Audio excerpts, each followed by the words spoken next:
Hello everyone, आज हम यहाँ पे पढ़ने वाले हैं टाइप्स ऑफ केमिकल रिएक्शन। अब यहाँ पे हम देखेंगे इस चैप्टर में हम कि बहुत सारे टाइप की केमिकल रिएक्शंस होती है, जैसे combination, decomposition, displacement and many more. हम यहाँ पे सबसे पहले डिस्कस कर रहे हैं कॉम्बिनेशन रिएक्शन। एक ऐसी रिएक्शन जिसके अंदर दो या दो से ज़्यादा रिएक्टेंट कंबाइन होकर एक सिंगल प्रोडक्ट देते हैं, उसे हम क्या बोलते हैं यहाँ पे, कॉम्बिनेशन रिएक्शन। जैसे फॉर एग्जांपल मैं यहाँ पे बात करूँ A प्लस बी, ये दो रिएक्टेंट है, ये कंबाइन होकर यहाँ पे AB का फॉर्मेशन कर रहे हैं। या फिर अगर मैं तीन रिएक्टेंट ले लूँ A प्लस बी प्लस सी, तो भी यहाँ पे क्या दे रहे हैं अपने को, AB से एक सिंगल प्रोडक्ट ही दे रहे हैं। मतलब ऐसी रिएक्शन को हम यहाँ पे क्या बोल देंगे बच्चों, कॉम्बिनेशन रिएक्शन बोल सकते हैं। ठीक है, अब यहाँ पे नेक्स्ट आता है what are the types of combination reaction, कि कॉम्बिनेशन रिएक्शन के कौन कौन से टाइप्स होते हैं।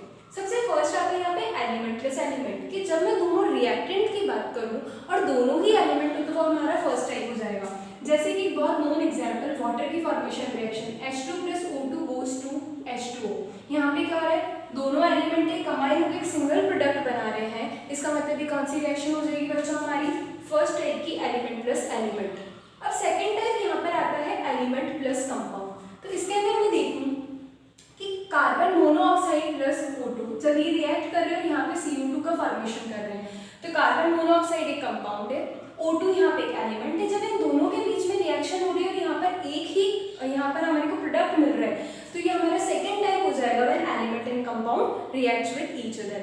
अब मैं यहाँ पे थर्ड टाइप की बात करूँ, थर्ड है बच्चों यहाँ पे आपका कंपाउंड प्लस कंपाउंड। यहाँ इसका एग्जाम्पल हो जाएगा CaO, कैल्शियम ऑक्साइड। क्या नाम होता है बच्चों इसका, कैल्शियम ऑक्साइड केमिकल नेम होता है, और जनरल नेम अगर मैं देखूँ तो इसका होता है क्विकलाइन। क्या होता है इसका general name, quicklime. When it reacts with water then it gives CaOH volt twice. ठीक है, ये वापस OH आ गया तो इसको हम बोलते हैं हाइड्रोक्साइड। क्या बोलेंगे बच्चों इसको यहाँ पे, हाइड्रोक्साइड। और इसका जनरल नेम अगर मैं बात करूँ तो इसका जनरल नेम क्या होता है बच्चों, यहाँ पर स्लेक्ड लाइन होता है। ठीक है, तो अगर इस रिएक्शन के अंदर देखें तो यहाँ पे क्या हो रहा है, यहाँ पे हमारे दो कंपाउंड्स रिएक्ट कर रहे हैं और दोनों मिलकर एक सिंगल प्रोडक्ट बना रहे हैं। मतलब ये कॉम्बिनेशन का थर्ड टाइप पे एग्जांपल हो जाएगा। ओके, जिनको नहीं पता है कि कंपाउंड क्या होता है, तो कंपाउंड अगर कोई भी दो एलिमेंट एक फिक्स रेशियो में कंबाइन करते हैं तो उन्हें हम क्या बोलते हैं, कंपाउंड बोलते हैं। जैसे यहाँ पे देखिए हाइड्रोजन और ऑक्सीजन, तो ये हमेशा एक फिक्स रेशियो में कंबाइन होंगे कि हाइड्रोजन 2 और ऑक्सीजन कितना होगा 1।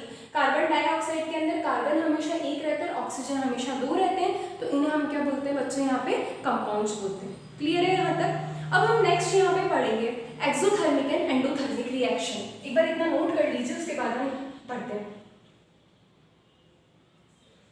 नेक्स्ट यहाँ पे हम पढ़ते हैं एक्सोथर्मिक रिएक्शन। एक्सोथर्मिक रिएक्शन का मतलब होता है बच्चों यहाँ पे, एक्सो मतलब होता है आउट। एक्सो मतलब क्या होता है यहाँ पे, एक्सो मतलब होता है आउट। और ऐसी रिएक्शन मतलब जहाँ पे हीट आउट हो रही है, ऐसी रिएक्शन को हम कौन सी रिएक्शन बोलेंगे बच्चों, यहाँ पे एक्सोथर्मिक रिएक्शन।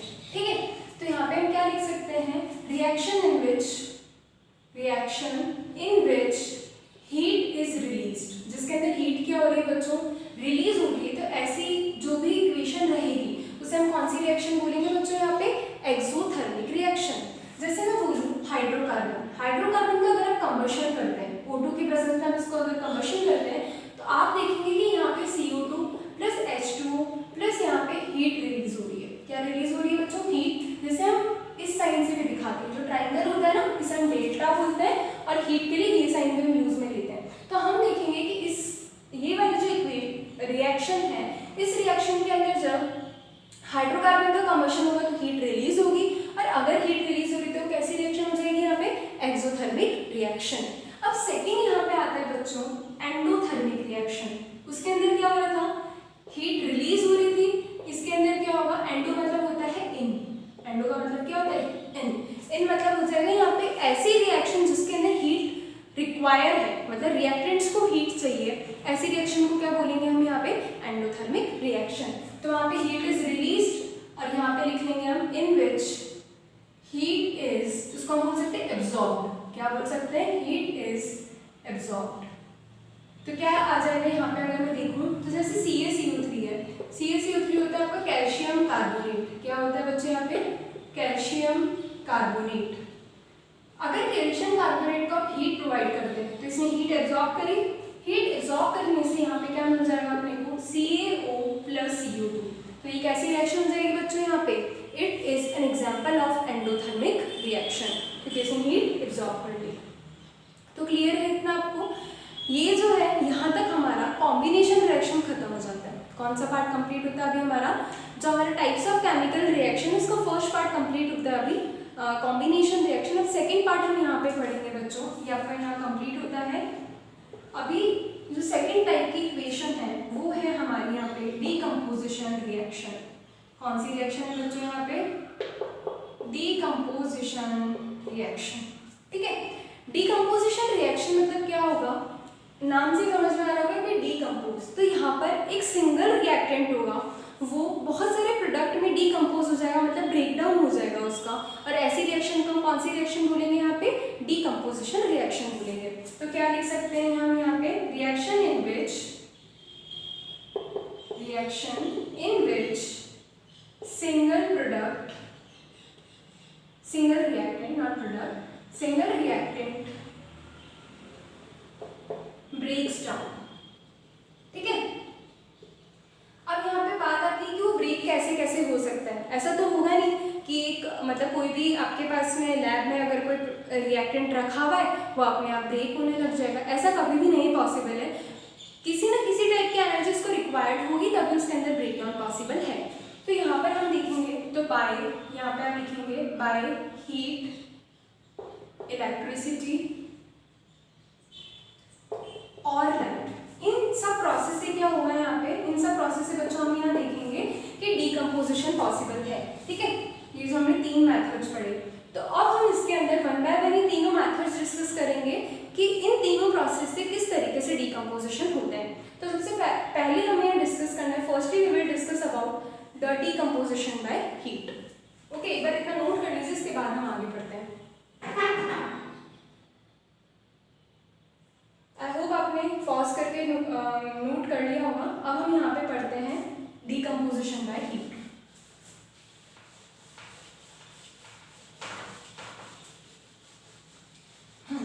ये जो डीकम्पोजिशन बाय हीट है बच्चों, इसे हम यहाँ पे थर्मल डीकम्पोजिशन भी बोलते हैं। क्या बोलते हैं हम इसे यहाँ पे, थर्मल डीकम्पोजिशन। कौन सा डीकम्पोजिशन होता है बच्चों, थर्मल डीकम्पोजिशन। थर्मल का मतलब ही अपने आप में हीट ही होता है। थर्मल का मतलब क्या होता है, यहाँ पे हीट होता है। तो एक ऐसा डीकम्पोजिशन जिसके अंदर हीट की रिक्वायरमेंट होती है उसे हम क्या बोलेंगे, थर्मल डीकम्पोजिशन। तो डेफिनेशन लिखते हैं पहले, फिर समझेंगे। इसके अंदर हम यहाँ पे इन विच reactant is broken down, reactant is broken down with heat।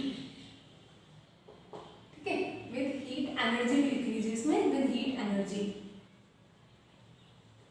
तो देखिए हम यहाँ पर एक एक्टिविटी डिस्कस करते हैं, उस एक्टिविटी से हम समझेंगे कि थर्मल डीकम्पोजिशन किस तरीके से होता है। आपको क्या करना है, यहाँ पे एक टेस्ट ट्यूब लेनी है।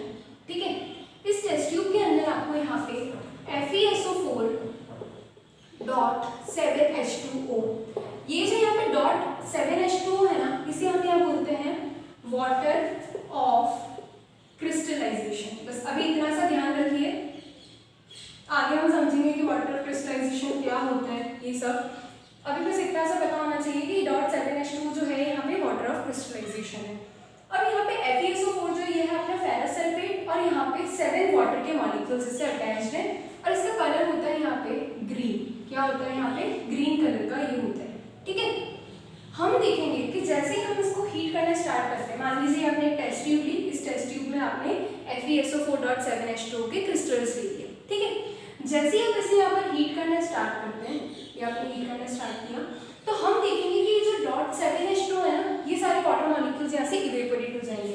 तो क्या होगा, जैसे ही वाटर, जैसे आपने इसको हीट किया, हीट करने से क्या होगा, ये जो वाटर मॉलिक्यूल्स है हट गए, हटे तो क्या बचेगा, केवल यहाँ पे, यहाँ बच जाएगा बच्चों FeSO4, ये बचेगा यहाँ पे FeSO4। तो हम देखेंगे कि यहाँ ग्रीन था, और ग्रीन से ये क्या हो जाएगा बच्चों, यहाँ पे कलरलेस। क्या हो जाएगा, कलरलेस और वाइट, इसमें से इनका एक कलर आ जाएगा। अब यहाँ पे हम इसको और फर्दर हीट करते हैं। ये जो FeSO4 है, इस FeSO4 को मैं अगर और फर्दर हीट करूँ तो यहाँ पे अपने को पंजेंट स्मेल फील होती है। ठीक है, पंजेंट स्मेल एक ऐसी स्मेल है जो मतलब आपको नाक में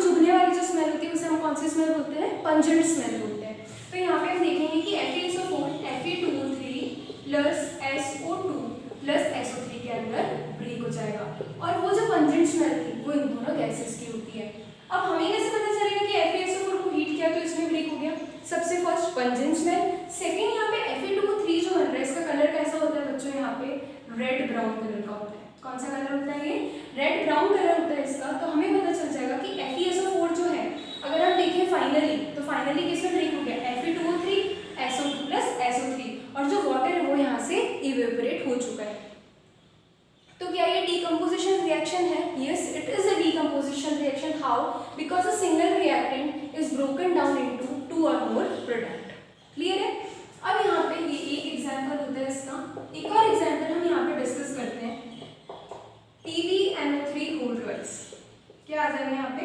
PbNO3 होल ट्वाइस, जो कि कलरलेस कंपाउंड है। ठीक है, क्या होगा यहाँ पे? Colourless compound. इसका नाम हो जाएगा लेड नाइट्रेट। क्या नाम हो जाएगा बच्चों इसका? यहाँ पे लेड नाइट्रेट। इनकेस आपको यहाँ इसका नाम नहीं पता है तो लिख लीजिए आयरन सल्फेट। क्या नाम है बच्चों इसका? यहाँ पे आयरन सल्फेट। ठीक है, तो यहाँ पे हम देखेंगे लेड नाइट्रेट। ये लेड नाइट्रेट जब आप इसको हीट करेंगे तो यहाँ पे आ जाएगा आपका PbO plus NO2 plus O2। Clear है? PbO जो है, ठीक है, PbO का कलर होता है यहाँ पे येलो। NO2 जो होता है ये यहाँ पे ब्राउन फ्यूम्स प्रोड्यूस करता है, और एक और ऑक्सीजन गैस जो है यहाँ से निकल जाएगी। तो हमें कैसे पता चलेगा कि हमने सबसे पहले यहाँ पर भी एक टेस्ट ट्यूब ली। इस टेस्ट ट्यूब के अंदर हमने PbNO3 होल ट्वाइस जो हमारे कंपाउंड है वो लिया। जैसे हमने इसको यहाँ बर्नर से हीट करना स्टार्ट करा तो हम देखेंगे कि यहाँ पे जो फ्यूम्स हैं ये कौन से कलर के बच्चों? यहाँ पे हम ब्राउन कलर के फ्यूम्स ऑब्जर्व करते हैं, और हम देखते हैं कि ये जो कंपाउंड है इसका कलर कलरलेस से कौन सा होता जाता है? येलो होता जाता है। तो हम यहाँ से क्या कंक्लूड कर सकते हैं कि it is a decomposition reaction, क्योंकि लेड नाइट्रेट जो होता है वो यहाँ पे लेड ऑक्साइड, ये जो होगा ये लेड नाइट्रेट, और इसका नाम होगा बच्चों यहाँ पे लेड ऑक्साइड। क्या होगा इसका? लेड ऑक्साइड प्लस NO2 और प्लस O2 में ब्रेक हो जाता है। तो ये जो दोनों चेंजेस से हम बोल सकते हैं कि यहाँ पे डीकम्पोजिशन हो रहा है। तो बच्चों नेक्स्ट टॉपिक हमें यहाँ पे पढ़ना है इलेक्ट्रोलाइटिक डीकम्पोजिशन।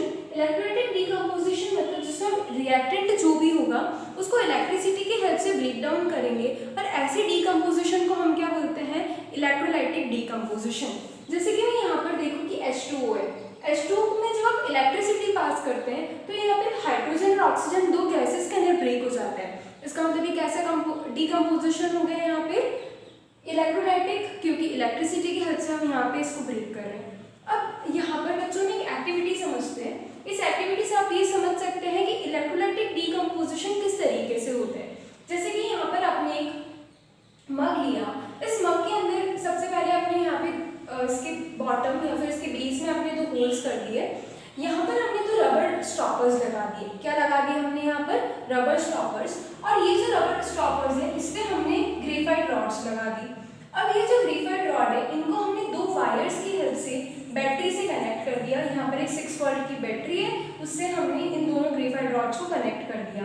अब यहाँ पे हम देखेंगे कि जो एनोड है, एनोड कैसा होगा यहाँ पे? पॉजिटिव, और जो कैथोड है वो कैसा होगा बच्चों? यहाँ पे नेगेटिव होगा। ठीक है, अब इसके बाद में ये जो मग है इस मग को हमने पूरा वाटर से फिल कर दिया, और इसमें 2 to 3 ड्रॉप्स हमने सल्फ्यूरिक एसिड ले लो जो H2SO4 होता है, या फिर कोई और एसिड हमने क्या करा इसके अंदर 2 to 3 ड्रॉप्स ऐड कर दिया।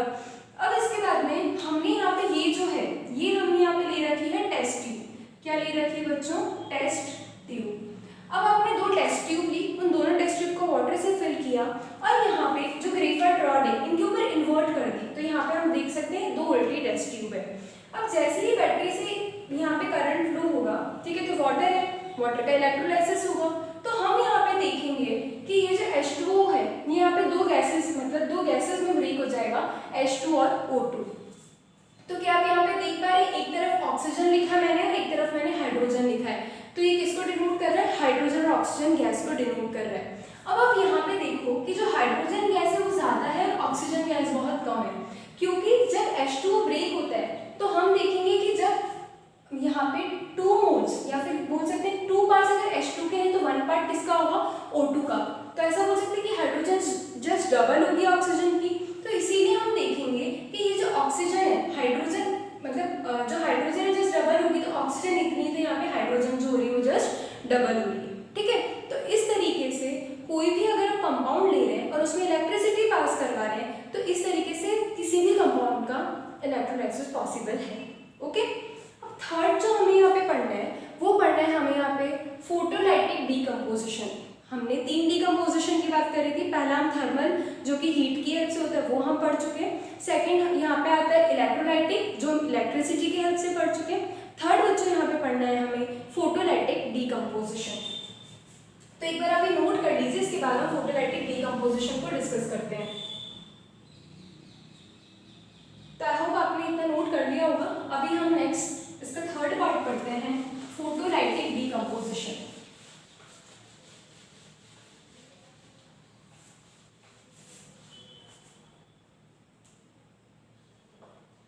कौन सा आएगा यहाँ पे, photolytic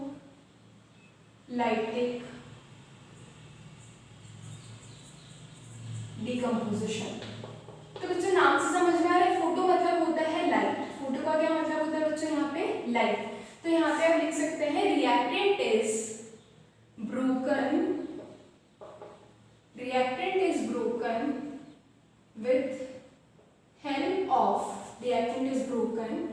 with the help of light। कि अगर आप लाइट की हेल्प लेके कभी भी रिएक्टेंट को ब्रेक कर रहे हैं तो फोटोलाइटिक डीकम्पोजिशन हो जाएगा। जैसे कि अगर आप AgCl आपने प्लेट में लिया, ठीक है, और उसको सनलाइट में रख दिया, ठीक है। AgCl जो होता है ये वाइट कलर का होता है। जब इसको सनलाइट में रखते हैं तो सनलाइट में जब आप रखेंगे तो क्या मिल जाएगी, इसको लाइट मिल जाएगी। लाइट मिलेगी तो उसका डीकम्पोजिशन होगा। तो हम यहाँ पे देखेंगे कि Ag+Cl2 में ये डीकम्पोज हो जाएगा। और ये जो Ag है इसका कलर पास कैसा हो जाएगा बच्चों, यहाँ पे ग्रे कलर हो जाएगा, ठीक है। तो क्या बोला मैंने, AgCl सिल्वर क्लोराइड हमने लिया। जैसे इसको सनलाइट मिली, ठीक है, लाइट को हम यहाँ पे इस तरीके से डिनोट करते हैं, ठीक है, Hν, जो कि आप आगे क्लासेस में पढ़ेंगे या फिर आप डायरेक्टली यहाँ पे Hν भी लिख सकते हैं, नहीं तो लाइट लिख दीजिए, ठीक है। लाइट लिख देंगे, दोनों करेक्ट है, ये भी और ये भी। तो जब इसको लाइट मतलब AgCl को हमने लाइट में रखा, सनलाइट में, तो हम देखेंगे कि यहाँ पे ये Ag+Cl2 के अंदर डीकम्पोज हो गया। तो ये एक हमारा डीकम्पोजिशन रिएक्शन का एग्जाम्पल था। अब इसके बाद में अभी तक हमारा यहाँ इस टॉपिक तक हमारा डीकम्पोजिशन रिएक्शन कंप्लीट हो गया। अब नेक्स्ट लेक्चर में हम displacement and double displacement reaction को डिस्कस करेंगे। Okay, thank you.